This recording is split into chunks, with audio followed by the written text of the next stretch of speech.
Galeal Zino, the founder of NetFoundry, provided the 100 assembled press and analysts from around the globe with his vision of the network challenges for IoT applications. Going to keep this relatively simple and hopefully draw on the expertise in the room for some interactive Q&A. Going to very quickly describe one challenge and one opportunity in the IoT space, specifically industrial IoT. I'll start with the use case on the opportunity side, specifically with identity. And let's trace this out, starting with a device. This device can be any type of industrial IoT device, a sensor, a camera, etc. This device can have an identity.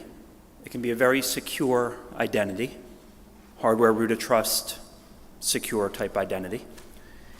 That identity can be passed to the network in a secure manner, along with some metadata, to the point where the network can then be built to use that identity to drive its behavior. As an example, the network receives the identity and, let's say, metadata such as the latitude and longitude of the device. The network controller then looks at that data and compares it to the policy. If, for example, that device is somewhere where it shouldn't be, maybe the policy tells the network to spin up a software-defined network to divert that data to a honeypot network. A honeypot network where we can find out who has taken control of the device, or maybe why, or maybe observe what they're doing.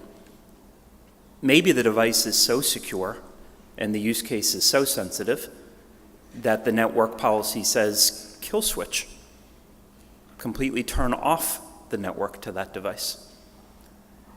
So two very simple examples of how you can use identity as the basis of secure industrial IoT networking. Now, we know security requires multiple layers, and that's just one of the layers. The exciting part, because we are making this all software, you can have that type of interaction between the context of the device, such as identity, and a dynamic real-time network that is purpose-built to essentially honor those contexts or be driven by those contexts. That said, I'm going to flip back to my one challenge. Let's take a relatively widely discussed topic like connected factory. We all understand how valuable it would be to have connected factories. We understand the business benefits of just-in-time manufacturing. So in our heads, it's easy to view a factory becoming connected.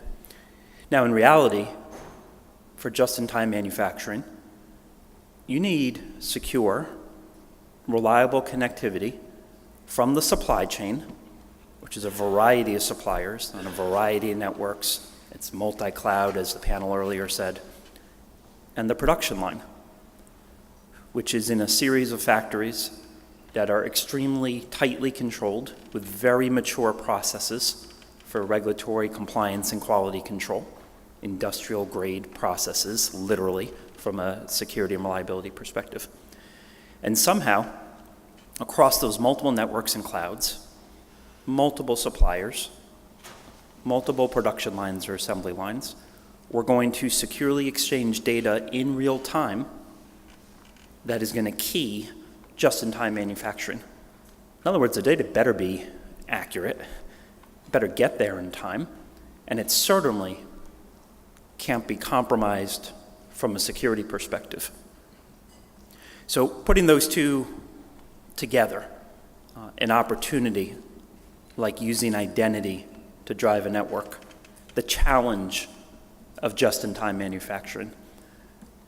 We feel that there's not many more interesting challenges to take on in the world of industrial IoT, in the world of networking.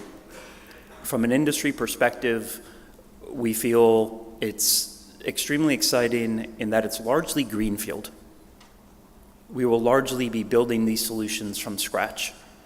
The OT world, the factory side, is largely not even networked today, period. And we have to get from there to just-in-time manufacturing.